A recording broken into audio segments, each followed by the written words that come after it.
The origin story of Marvel Comics. The major imprint of Marvel Worldwide Incorporated, formerly Marvel Publishing, Incorporated, and Marvel Comics Group, a division of Marvel Entertainment, is an American comic book publisher known simply as Marvel.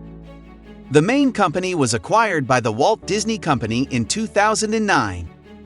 Martin Goodman founded Marvel in 1939 under the name Timely Comics, and by 1951 it had changed its name to Atlas Comics.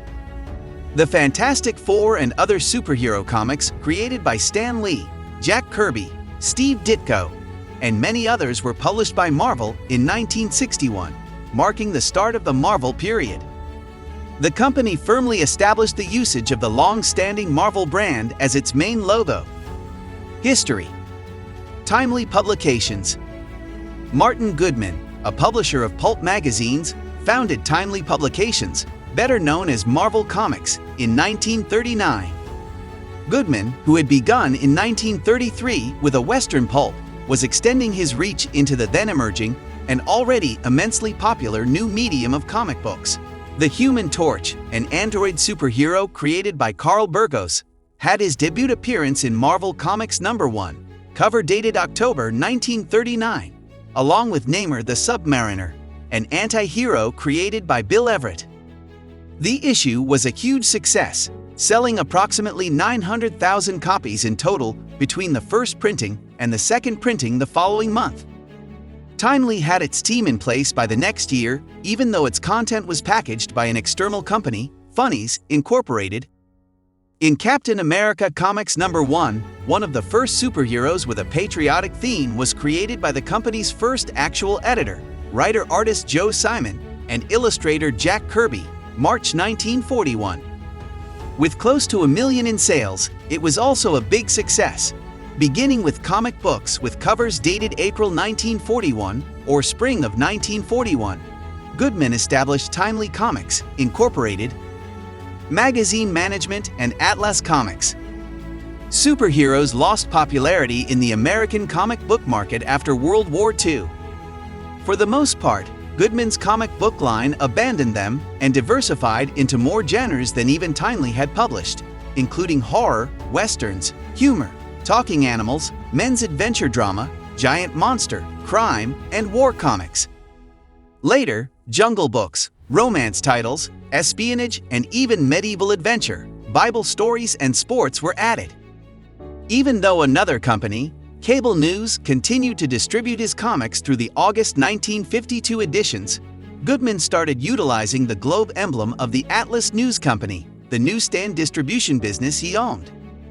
Through 59 fictitious organizations, from Animorph Comics to Zenith Publications, the same publisher, crew, and independent contractors produced a line under this globe logo. Instead of breaking new ground, Atlas followed tried and true trends in television, film, and even other comic books, particularly the EC horror line, which included westerns and war dramas at one point and drive-in movie monsters at another. Atlas also released a ton of children's and teen humor books, like Homer the Happy Ghost by Dan DeCarlo, which is akin to Casper the Friendly Ghost, and Homer Hooper, which is like Archie Andrews. From late 1953 to mid-1954, Atlas made an unsuccessful effort to bring back superheroes with the Human Torch, with diverse illustrations by Sid Shores and Dick Ayers, the Submariner, with illustrations by Bill Everett, and the most of the stories written by him, and Captain America, writer Stan Lee. Stan Lee claimed that the main reason Atlas survived was the ability to generate work fast, cheaply, and with decent quality. Atlas did not have any breakout success. Marvel Comics.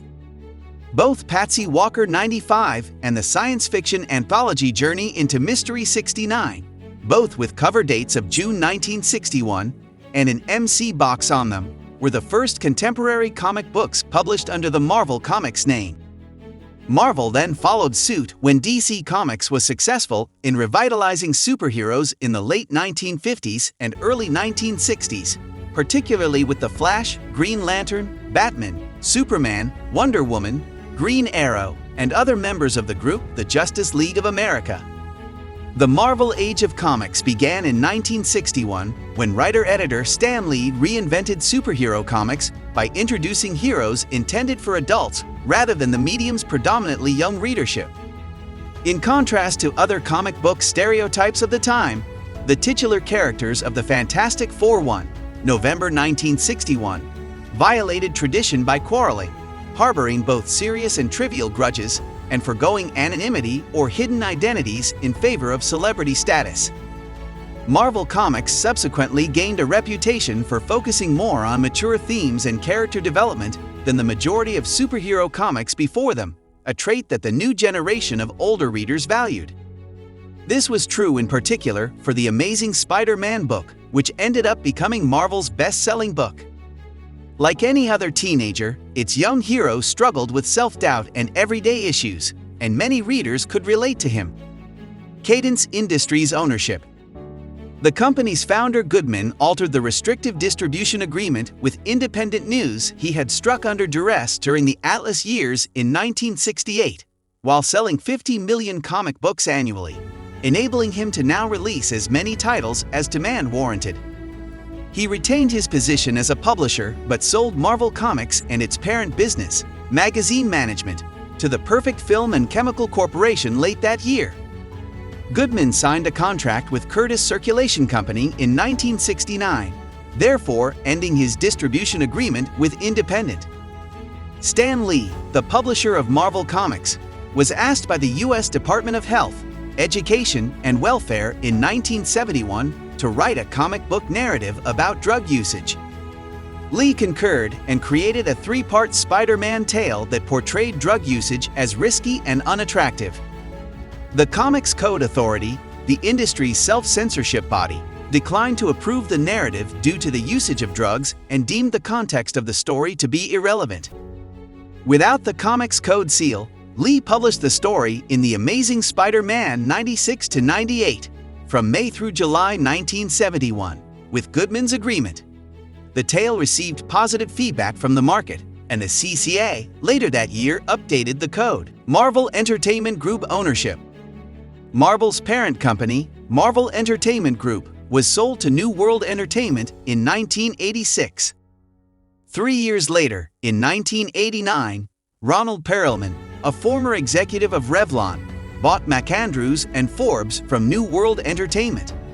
Marvel made a lot of money with its 1980s Star Comics children's comics imprint, and they made even more money and achieved global success during the early 1990s comic book boom, launching the popular 1999 line of Future Set comics and the innovative but commercially unsuccessful Razorline imprint of superhero comics written by novelist and filmmaker Clive Barker.